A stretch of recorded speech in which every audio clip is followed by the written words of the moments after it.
Big boss തല്ലിപ്പഴിപ്പിച്ച Aneesh Shanavas സൗഹൃദം കൊളാപ്സിൻ്റെ വക്കിലോ എന്നുള്ളതാണ് നമ്മൾ സംസാരിക്കുന്നത്. അത് കൊളാപ്സിൻ്റെ വക്കിലാണെന്നുള്ളതാണ് ഇതിൽ എൻ്റെ ടേക്ക്. കാരണം ഇത് ഒരു കണ്ടന്റിന് വേണ്ടിയിട്ട് ബിഗ് ബോസും അല്ലെങ്കിൽ ഇവരുടെ PR ഗ്രൂപ്പുകളും ഉണ്ടാക്കിയിട്ടുള്ള ഒരു ഫ്രണ്ട്ഷിപ്പായിട്ടാണ് എനിക്ക് പലപ്പോഴും തോന്നിയിട്ടുള്ളത്. ഇതിലൊരു ജെനുവിനിറ്റി നമുക്ക് ഒരിക്കലും തോന്നില്ല. അപ്പം നമ്മൾ മുമ്പ് ബിഗ് ബോസിൻ്റെ സീസണുകളിലൊക്കെ കണ്ടിട്ടുണ്ട് ചില പ്രണയങ്ങൾ ഉണ്ടാക്കാൻ കണ്ടന്റിന് വേണ്ടിയിട്ട് ബിഗ് ബോസ് ആയിട്ടും അല്ലെങ്കിൽ ഈ അതിൻ്റെ അകത്തെ താരങ്ങളൊക്കെ ശ്രമിച്ച് കണ്ടിട്ടുണ്ട്. അതുപോലെ ഒരു കണ്ടന്റ് മേക്കിങ്ങിന് വേണ്ടി ഉണ്ടാക്കിയ ഒരു ഫ്രണ്ട്ഷിപ്പ് അതിപ്പോൾ അതിൻ്റെ ഒരു തകർച്ചയുടെ വക്കിലാണ്. ജുവൽ, എങ്ങനെയാണ് ഈ അനീഷ് ഷാനവാസ് സൗഹൃദത്തെയും അതിൻ്റെ ഇപ്പോഴത്തെ ഒരു അവസ്ഥയും കാണുന്നത് എങ്ങനെയാണ്? ഇപ്പോൾ എനിക്ക് തോന്നുന്നു നേരത്തെ പറഞ്ഞതുപോലെ കൊളാപ്സിന്റെ വക്കിൽ തന്നെയാണ്. അത് നന്നായിന്നേ എനിക്ക് പേഴ്സണലായിട്ട് പറയാൻ കഴിയുള്ളൂ. കാരണം ഷാനവാസിന്റെ ഗെയിമിനകത്ത് അനീഷ് പെട്ടുപോകുമോ എന്നൊരു ടെൻഷനായിരുന്നു ഞാൻ ഈ ഒരാഴ്ച തുടങ്ങിയ സമയത്ത്. പക്ഷെ ഇപ്പോൾ അനീഷിന് കുറച്ചും കൂടി ഇൻഡിപെൻഡൻ്റ് ആയിട്ട് നിന്ന് കളിക്കാനുള്ള ഒരു സ്പേസ് ഈ സൗഹൃദം ബ്രേക്ക് ചെയ്യുന്നതിലൂടെ ഉണ്ടാവുകയുള്ളൂ എന്നാണ് എൻ്റെ ഒരു പേഴ്സണൽ അഭിപ്രായം. ഇതിലിപ്പം എന്താണ് പ്രശ്നം എന്ന് മനസ്സിലാവാത്തവർക്ക് വേണ്ടിയിട്ട് നമുക്ക് പറഞ്ഞുതരാം. അതായത് സംവിധായകൻ ജീത്തു ജോസഫ് വന്ന സമയത്ത് അനീഷിന് ഒരു കോയിൻ കൊടുത്തിരുന്നു. ആ കോയിൻ അയാൾ അത് ഭയങ്കര പ്രഷ്യസ് ആയിട്ടാണ് കാണുന്നത്. ആ കോയിൻ അയാൾ ഭയങ്കര സൂക്ഷിച്ചു വെച്ചു. പക്ഷേ ഒരു മൊമെൻറ്റിൽ ആദില ആ കോയിൻ എടുക്കുകയും ആദില അനീഷുമായിട്ട് തെറ്റിയ സമയത്ത് ഈ പറഞ്ഞതുപോലെ ആ കോയിൻ തിരിച്ചു കൊടുക്കുകയാണ്, അയാളുടെ കോയിൻ എനിക്ക് വേണ്ട എന്നൊക്കെ പറഞ്ഞിട്ട് ഇഷ്യൂ ഉണ്ടാക്കുകയും അതേ സമയത്ത് അനീഷ് ഈ കോയിൻ തപ്പി നടക്കുക, എൻ്റെ കോയിൻ മിസ്സായി എന്നൊക്കെ പരാതിയൊക്കെ പറയുന്നുണ്ട്. അപ്പോൾ ആദില ഇത് തിരിച്ചു കൊടുക്കാൻ നോക്കിയ സമയത്ത് ഷാനവാസ് അത് വാങ്ങി കയ്യിൽ വെക്കുകയും ഷാനവാസ് അത് ഒന്ന് കളിപ്പിക്കാൻ വേണ്ടിയിട്ടായിരിക്കാം മേ ബി അത് കയ്യിൽ വെക്കുകയൊക്കെ ചെയ്തു. പക്ഷേ പിന്നീട് ഒരു മൊമെൻ്റ് ആയ സമയത്ത് ഇത് അയാൾ അത്രയും പ്രഷ്യസ് ആയിട്ട് കൊണ്ടുവരുന്ന ഒരു സാധനം അത് ഞാനാണ് എടുത്തു വെച്ചതെന്ന് ഷാനവാസ് പറയുന്നിടത്ത് അനീഷ് പൊട്ടിത്തെറിക്കുകയാണ്. നീ ചതിയനാണ്, നീ എടുത്തു വെച്ചിട്ടുണ്ടെങ്കിൽ നിനക്ക് എന്നോട് പറയായിരുന്നു, എന്തിനാണ് എന്നെ ടെൻഷൻ അടിപ്പിച്ചതെന്നൊക്കെ ചോദിച്ചിട്ട് പൊട്ടിത്തെറിക്കുന്നുണ്ട്. അപ്പോൾ ഷാനവാസ് തമാശയ്ക്ക് വേണ്ടി ചെയ്തതാണെങ്കിലും അനീഷ് ബേസിക്കലി അത് ഭയങ്കര പേഴ്സണലായിട്ട് എടുത്തു എന്നുള്ളതാണ് എനിക്ക് തോന്നുന്നത്. അനീഷ് ഇടയ്ക്ക് ആവശ്യമില്ലാത്ത കാര്യത്തിൽ പിടിവാശി പിടിക്കുന്ന ഒരു കുട്ടീൻ്റെ ബിഹേവിയർ കാണിക്കാറുണ്ട്. അവിടെയാണ് എനിക്ക് ചില സമയങ്ങളിൽ അനീഷിന്റെ ഗെയിമിനോടൊരു എതിരഭിപ്രായം വരുന്നത്. അനാവശ്യമായ പിടിവാശി, അതുപോലെ ഒരേ കാര്യം തന്നെ അതിപ്പോഴും അനീഷ് തുടരുന്ന ഒരു കാര്യമാണ്. കുറച്ച് വാക്കുകൾ കൊണ്ട് ആൾക്കാരെ ചൊടിപ്പിക്കാനും ഇറിറ്റേറ്റ് ചെയ്യാനും ശ്രമിക്കുന്നത്. അതൊഴിച്ച് കഴിഞ്ഞാൽ അനീഷിന്റെ നോർമലി നല്ല ഗെയിം തന്നെയായിരുന്നു. പക്ഷേ ഈ ഒരു ഇഷ്യൂയിലൂടെ ഷാനവാസും അനീഷും തമ്മിൽ രണ്ടാവുകയാണെങ്കിൽ അവരുടെ രണ്ടുപേരുടെയും എതിരെ നിന്നുള്ള ഗെയിം കാണാമെന്ന് ഞാൻ പ്രതീക്ഷിക്കുന്നു. അതായത് ഇപ്പം അനീഷിന് ഒന്നുകൂടി സ്ക്രീൻ പ്രസൻസ് കിട്ടും എന്നുള്ളതാണ് തോന്നുന്നത് അല്ലേ? ഇതിലിപ്പോൾ എനിക്ക് തോന്നുന്നത് ഇതിന്റെ മൂല കാരണം എന്ന് പറയുന്നത് ആദിലയാണ്. ആദിലയുടെ പ്രശ്നം എന്താ എനിക്ക് ഇപ്പോഴും മനസ്സിലാവില്ല. ആദില എന്തിനാണ് അനീഷിന്റെ പുറകെ ഇങ്ങനെ കൂടുന്നത്? അതൊരു കണ്ടന്റ് മേക്കിങ്ങിനാണോ, അത് ഗെയിം സ്ട്രാറ്റജി ആണോ? അതൊന്നും എനിക്ക് മനസ്സിലാവുന്നില്ല. ചില സമയത്ത് എനിക്ക് തോന്നുന്നു ആദിലയ്ക്ക് ഒരു ക്രഷ് ഉണ്ടോ അനീഷിന്റെ അടുത്ത്? അതൊരിക്കലും എനിക്ക് തോന്നുന്നില്ല. ആദിലയ്ക്ക് ക്രഷ് അല്ല, ആദിലയ്ക്ക് ശരിക്കും അനീഷിനെ കാണുമ്പോൾ ഒരു ഇറിറ്റേഷൻ ആണ് ഫീൽ ചെയ്യുന്നത്. ആദില ലൈവിൽ പോലും നൂറയോട് പറയുന്നുണ്ട് ആദിലയുടെ അച്ഛന്റെ ഓർമ്മയാണ് ആദിലയ്ക്ക് വരുന്നത്. പക്ഷെ അതുകൊണ്ടാവാം അദ്ദേഹത്തിന്റെ രീതികളോട് വിയോജിപ്പുള്ളത്. പിന്നെ അച്ഛന്റെ ഓർമ്മ എന്നല്ല തന്താന്നാണ് പറയുന്നത്. നമ്മള് സഭ്യമായ ഭാഷ ഉപയോഗിക്കണമല്ലോ. അല്ല, തന്ത അസഭ്യം അല്ല എന്നാണ് എനിക്ക് തോന്നുന്നത്. പുള്ളിക്കാരിയുടെ ഒരു കാഷ്വൽ സ്ലാങ്ങിൽ പറഞ്ഞതാവാം. ശരിക്കും ഈ ആഴ്ച നോമിനേറ്റ് ചെയ്ത സമയത്ത് അനീഷ് ആദിലയ്ക്കെതിരെ ശക്തമായ ഒരു പോയിന്റ് പറഞ്ഞിരുന്നു. നെവിനെ മനസ്സൊരുക്കുന്ന രീതിയിലാക്കാൻ ആദില കുറച്ച് സ്റ്റേറ്റ്മെന്റ്സ് പറഞ്ഞു, അതുകൊണ്ടാണ് നോമിനേറ്റ് ചെയ്യുന്നത്. അതാണ് ഇത് ഈ അവരുടെ ഭാഷയിൽ ബിഗ് ബോസിൽ ഇപ്പോഴത്തെ കണ്ടസ്റ്റൻസിന്റെ ഭാഷയിൽ പറഞ്ഞാൽ പേഴ്സണൽ വെണ്ടയ്ക്കൊക്കെ കാരണം.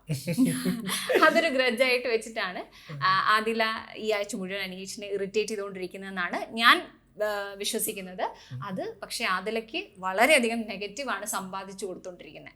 അതെ, അപ്പോൾ ആദിലയുടെയും ഷാനവാസിന്റെയും ഇത്തരമുള്ളൊരു ഗെയിമിംഗ് കൊണ്ട് ഗുണമുണ്ടാകാൻ പോകുന്ന അനീഷിനാണ്. കാരണം അനീഷ് വെറുതെ നിന്ന് കൊടുത്താൽ മതി, കണ്ടന്റ് ഇവർ രണ്ടും മേക്ക് ചെയ്തോളും. അനീഷിന് അതുകൊണ്ട് ഒരു സഹതാപ വോട്ടോ അല്ലെങ്കിൽ സപ്പോർട്ട് കൂടുകയും ഈ പറയണ ആദിലയ്ക്ക് സപ്പോർട്ട് കുറയും. ഷാനവാസിന് പിന്നെ കുറച്ചധികം സപ്പോർട്ടേഴ്സ് ഉണ്ട് എങ്കിൽ പോലും അത് നെഗറ്റീവായിട്ട് ബാധിക്കാൻ പോകുന്നത് ആദിലയാണെന്നുള്ളതാണ് ഇതിൽ നമ്മുടെ ടേക്ക് എന്ന് പറയുന്നത്. ചിലപ്പോൾ ഔട്ട് ആവാൻ പോലും കാരണമായേക്കാം. യെസ്, നോമിനേഷനിലുണ്ടല്ലേ. ഇപ്പൊ ആദിലയുടെ പേരും നമ്മൾ നോമിനേഷന്റെ കാര്യം പറഞ്ഞുകൊണ്ട് ഈ ആഴ്ചത്തെ നോമിനേഷനിൽ വന്ന ആരൊക്കെയാണ്, എന്തൊക്കെയാണ് അവരുടെ ഒരു ഫ്യൂച്ചറിസ്റ്റിക് ആയിട്ടുള്ള കാര്യങ്ങൾ എന്താ തോന്നുന്നത്? ഈ ആഴ്ച കോമൺ ആയിട്ട് മിക്കപ്പോഴും വരാറുള്ള ആൾക്കാർ തന്നെയാണ് വന്നിരിക്കുന്നത്. അഭിലാഷ് ഉണ്ട്, അനീഷ് ഉണ്ട്, ഷാനവാസ് ഉണ്ട്, ബിന്നി ഉണ്ട്, സാബു മാൻ, അതുപോലെ ജിസേലിന്റെ ഒക്കെ ഗെയിം എന്ന് തോന്നുന്നു. ജിസേൽ ഒരുപാട് ഡൗൺ ആയ ഒരു ഫീല് തോന്നുന്നുണ്ടോ? ജിസേലിന്റെ ഒക്കെ ഗെയിം ഇപ്പോൾ വളരെ എന്താ പറയാ, ആരിനെ ചുറ്റിപ്പറ്റി അല്ലെങ്കിൽ ഫ്രണ്ട്ഷിപ്പിനെ ചുറ്റിപ്പറ്റി, ഹ്യൂമാനിറ്റിയെ ചുറ്റിപ്പറ്റി മാത്രമായിക്കൊണ്ടിരിക്കുകയാണ്. ജിസേൽ ആദ്യം തൊട്ടേ ഒരേ കണ്ടന്റ് ആണ് കൊടുത്തുകൊണ്ടിരിക്കുന്നത്. ആളുകൾക്ക് റിപ്പീറ്റഡ്ലി അത് മടുത്തു തുടങ്ങിയിട്ടുണ്ട്. അത് മാത്രമല്ല ജിസേലിനെ നമ്മൾ ഒരു ആദ്യത്തെ ഒരു 3 വീക്സ് ഒക്കെ കഴിഞ്ഞപ്പോൾ ഭയങ്കര ഹൈ എക്സ്പെക്ടേഷൻ ഉള്ള ഗെയിമറായിരുന്നു. പക്ഷെ ഇപ്പോൾ എങ്ങോ വാനിഷായി പോയതുപോലെയാണ് എനിക്ക് തോന്നുന്നത്. പേഴ്സണലി നമ്മുടെ എക്സ്പെക്ടേഷൻ ലെവൽ മീറ്റ് ചെയ്യുന്ന അല്ലെങ്കിൽ കാണുന്ന ആളുകളുടെ എക്സ്പെക്ടേഷൻ ലെവൽ മീറ്റ് ചെയ്യാൻ ജിസേലിന് എന്തോ കൊണ്ട് പറ്റുന്നില്ല. പക്ഷേ അതിൻ്റെ ഓപ്പോസിറ്റ് സൈഡിൽ ആര്യൻ ഒരു കംപ്ലീറ്റ് BB മെറ്റീരിയൽ ആയിട്ടാണ് എനിക്ക് തോന്നുന്നത്. നമുക്ക് ചില സമയത്തൊക്കെ ഇറിറ്റേഷൻ തോന്നും, ദേഷ്യം തോന്നും. ആര്യൻ പക്ഷേ ഗെയിം ഒക്കെ വരുന്ന സമയത്ത്, ടാസ്ക് വരുന്ന സമയത്ത് ആര്യൻ അതൊരു വളരെ നല്ല സ്പിരിറ്റോടെയാണ് എടുക്കുന്നത് കാണാറുണ്ട്. ആര്യൻ എപ്പോഴും ചിന്തിക്കുന്ന ഒരു കാര്യം ഇതുകൊണ്ട് എന്താണ് ഗുണം എന്നാണ്. അല്ലാതെ ഇപ്പൊ ബിഗ് ബോസ് അനൗൺസ് ചെയ്തതുപോലെ എനിക്ക് കിട്ടിയില്ലെങ്കിൽ ആർക്കും വേണ്ട എന്നുള്ള മൈൻഡ് സെറ്റ് ആര്യൻ ഇല്ല എന്നാണ് എനിക്ക് ഫീൽ ചെയ്തിട്ടുള്ളത്. ഈവൻ ചില സമയങ്ങളിൽ ജിസയിൽ ആര്യന്റെ ഗെയിമിനകത്ത് പോലും കുറച്ചധികം എന്താ പറയാ ഇൻവോൾവ് ആവുന്നുണ്ട്. ആ സമയത്ത് ആര്യൻ വളരെയധികം ഇറിറ്റേറ്റഡ് ആയിട്ടാണ് നമ്മൾ കാണുന്നത്. ജിസേല് ഈ ആര്യന്റെ പരിസരങ്ങളിൽ നിന്നും മാറി സ്വന്തമായിട്ട് ഒരു ഗെയിം പ്ലാൻ ഒക്കെ ഉണ്ടാക്കി കളിച്ചിട്ടില്ലെങ്കിൽ അത് ജിസേലിന് ബുദ്ധിമുട്ടാവും എന്നുള്ളതാണ് എനിക്ക് തോന്നുന്നത്. ഇപ്പൊ നോമിനേഷനിൽ എന്തായാലും ജിസേൽ വന്നിട്ടുണ്ട്. ബാക്കി ആരൊക്കെ ഈ പറഞ്ഞതുപോലെ വാനിഷായിട്ട് പോയിട്ടുള്ള ആളുകൾ ആരാ ഇപ്പോൾ ഈ സീസൺ പോകെ? ഇപ്പോൾ എനിക്ക് തോന്നുന്നു സ്ക്രീൻ സ്പേസ് ആവശ്യത്തിന് എല്ലാവർക്കും കിട്ടുന്നുണ്ട്. പക്ഷേ നെവിൻ വളരെയധികം ഡൗൺ ആയി. ഒരു പക്ഷേ കഴിഞ്ഞ ആഴ്ചത്തെ ആ ഒരു ആരോപണം അത് ലാലേട്ടൻ ക്ലാരിറ്റി കൊടുത്തില്ല എന്ന് നെവിന് തോന്നിയതുണ്ടാവാം. പക്ഷേ ലാലേട്ടൻ പറയാതെ പല കാര്യങ്ങളും നെവിനോട് പറഞ്ഞിട്ടുണ്ട്. അത് നെവിൻ മനസ്സിലാക്കി നെവിൻ അതിൽ നിന്നൊക്കെ മൂവ് ഓൺ ചെയ്യണം എന്നാണ് ആഗ്രഹം. ഈ നോമിനേഷൻ വരുന്ന സമയത്ത് ആര് പുറത്തു പോകാനാണ് കൂടുതൽ സാധ്യത തോന്നുന്നത്?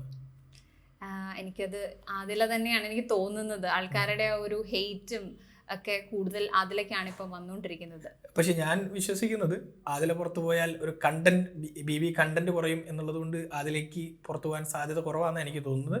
അതിലല്ലാതെ നോമിനേഷനിൽ വന്ന സാബുമാനോ അല്ലെങ്കിൽ ഈ പറയുന്ന പോലെ ജിസേലോ ഒക്കെ ആവാനാണ്. ജിസേലും പുറത്തു പോകാൻ സാധ്യതയില്ല. സാബുമാനെയാണ് ഞാൻ പ്രിഫർ ചെയ്യുന്നത് പുറത്തു പോകാൻ എനിക്ക് തോന്നുന്ന ഒരു സാധ്യത ഉള്ളത്. പക്ഷേ ഈ ആഴ്ച സാബുമാനെ ഒന്ന് ക്ലോസ് ആയിട്ട് ഒബ്സർവ് ചെയ്ത കുറച്ച് കാര്യങ്ങൾ നമുക്ക് പ്രത്യേകമായി നോട്ട് ചെയ്യാനുണ്ട്. സാബുമാൻ വളരെ വ്യക്തമായിട്ട് സംസാരിക്കാൻ അറിയാവുന്ന ഒരാളാണ്. നോമിനേഷന്റെ സമയത്താണ് എനിക്കത് ഫീൽ ചെയ്തത്, ജിഷിനോട് എടുത്ത് പറയുന്നത്. അതുപോലെ സാബുമാന്റെ അടുത്തുനിന്ന് നമുക്ക് വളരെയധികം നല്ല എന്താ പറയാ സംയമനം, പിന്നെ ആ ടാസ്കിൽ ബോട്ടിൽ ടാസ്കിൽ അനുമോളുടെ കൂടെ നിന്നപ്പോൾ ജിഷിന് പറ്റാത്തൊരു കാര്യം സാബുമാനോടെ പറ്റിയിട്ടുണ്ട്. അനുമോളുടെ കൂടെ നിന്ന് അനുമോളേക്കാൾ അല്ലെങ്കിൽ അനുമോൾ ആക്ച്വലി എല്ലാവരെയും ഇങ്ങനെ ഓവർടേക്ക് ചെയ്യുന്ന ഒരു ടൈപ്പാണ്. അതിൽ പിടിച്ചു നിൽക്കാൻ ജിഷിനേക്കാളും ബെറ്റർ ആയിട്ട് സാബുമാനും പറ്റിയിട്ടില്ലേ എന്ത് തോന്നുന്നു? എനിക്ക് തോന്നുന്നു ആദ്യത്തെ അപ്പോൾ ലാലേട്ടൻ വന്ന് ചോദിച്ചപ്പം എൻ്റെ കളി കാണാൻ പോകുന്നേ ഉള്ളൂ എന്ന് പറഞ്ഞ സാബുമോൻ മെല്ലെ മെല്ലെ കളികൾ പുറത്തെടുത്ത് തുടങ്ങിയിട്ടുണ്ട്. അടുത്ത ആഴ്ചത്തേക്ക് സാബുമോൻ അതിന് പ്രേക്ഷകർ സമ്മതിക്കുമോ എന്നുള്ളത് മാത്രമാണ് ഇതിലുള്ള ഡൗട്ട്. ഇപ്പോൾ പ്രവീൺ എവിക്റ്റായി പോകുന്നത് നമ്മൾ പ്രതീക്ഷിച്ചില്ലല്ലോ. കാരണം നെക്സ്റ്റ് വീക്ക് എന്ന് പറയുന്നത് നമുക്ക് ഒരു തരത്തിലും പ്രെഡിക്റ്റ് ചെയ്യാൻ പറ്റില്ല. അപ്പോൾ ഇപ്പോഴത്തെ ഒരു അവസ്ഥയിൽ എനിക്ക് ഫീൽ ചെയ്യുന്നത് അതിലെന്തായാലും അതിലേനെ എവിക്റ്റ് ചെയ്യില്ലെന്ന് തന്നെയാണ് ഞാൻ വിശ്വസിക്കുന്നത്. കാരണം അതിലൊരു സ്ട്രോങ് കണ്ടസ്റ്റൻ്റ് ആണ്. അയാൾ കണ്ടന്റ് മേക്ക് ചെയ്യാൻ ട്രൈ ചെയ്യുന്നുണ്ട്.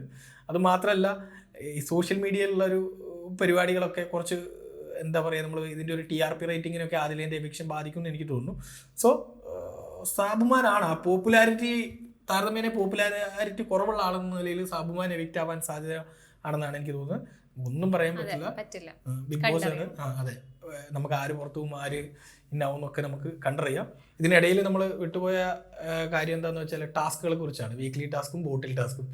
എനിക്ക് പൊതുവെ നമ്മൾ കണ്ടുവരുന്നൊരു പരിപാടി എന്താണെന്ന് വെച്ചാൽ ഈ പ്രാവശ്യത്തെ കണ്ടസ്റ്റൻറ്റിന് ഗെയിം കളിക്കാറിയില്ല എന്നുള്ള പരക്കെ ഒരു ആക്ഷേപമുണ്ട്. അത് എനിക്കും പേഴ്സണലി തോന്നിയിട്ടുണ്ട്. എന്തിനാണ് ഇവർക്ക് ടാസ്കുകൾ കൊടുക്കുന്നതെന്നും അതിൽ എനിക്ക് തോന്നുന്നു അതിന് അപവാദമുള്ളത് ആര്യൻ മാത്രമാണ്. അത് ഇപ്പം നേരത്തെ പറഞ്ഞതുപോലെ ഇവർക്ക് ഗെയിം കളിക്കാൻ അറിയില്ല എന്നുള്ള നമ്മുടെ ആ ഒരു ജഡ്ജ്മെന്റിനെ പ്രൂവ് ചെയ്തുകൊണ്ടാണ് ഈ ബോട്ടിൽ ടാസ്കും കഴിഞ്ഞു പോയത്. എല്ലാം കൂടി അലമ്പാക്കി എന്ന് വേണം പറയാൻ. അതിനകത്ത് ആര്യനാണ് കുറച്ചും കൂടി ബെറ്റർ ആയിട്ട് നിന്നത്. കുറച്ചു പേര് മാത്രമേ ഇത് എന്താണ് ഗെയിം എന്ന് മനസ്സിലാക്കാൻ ശ്രമിച്ചുള്ളൂ.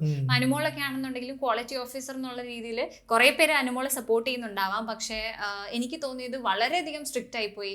അപ്പോൾ അത് ഗെയിമിന്റെ ആ ഒരു ഉപയോഗം അവിടെ അല്ലെങ്കിൽ അതുകൊണ്ടുണ്ടാവുന്ന ഉപകാരം എല്ലാവർക്കും നഷ്ടപ്പെട്ടു.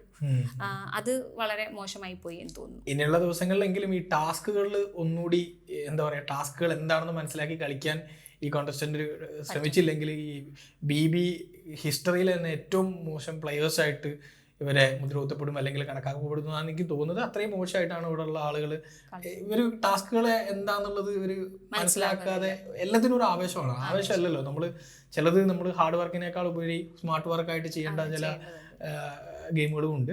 പക്ഷെ നമ്മുടെ ഇമ്മ്യൂണിറ്റി ടാസ്ക് അവർ കുറച്ചും കൂടി രസകരമായിട്ടാണ് ചെയ്തത്. അത് മാത്രമേ കണ്ടുകൊണ്ടിരിക്കുക ഒരു രസം ഉണ്ടായിരുന്നുള്ളൂ അതില്. പക്ഷേ ലാസ്റ്റ് ഫൈനൽ സ്റ്റേജിലെത്തിയ ബിന്നിയും അക്ബറും തമ്മിലുള്ള ഇമ്മവെട്ട മത്സരത്തിൽ അക്ബറിനോട് ഇവർ ഇച്ചിരി നീതികേട് കാണിച്ചോ എന്ന് എനിക്ക് സംശയമുണ്ട്. ഫസ്റ്റ് റൗണ്ടിൽ ആദ്യം ബിന്നിന്റെ കണ്ണായിരുന്നു അനങ്ങിയത്.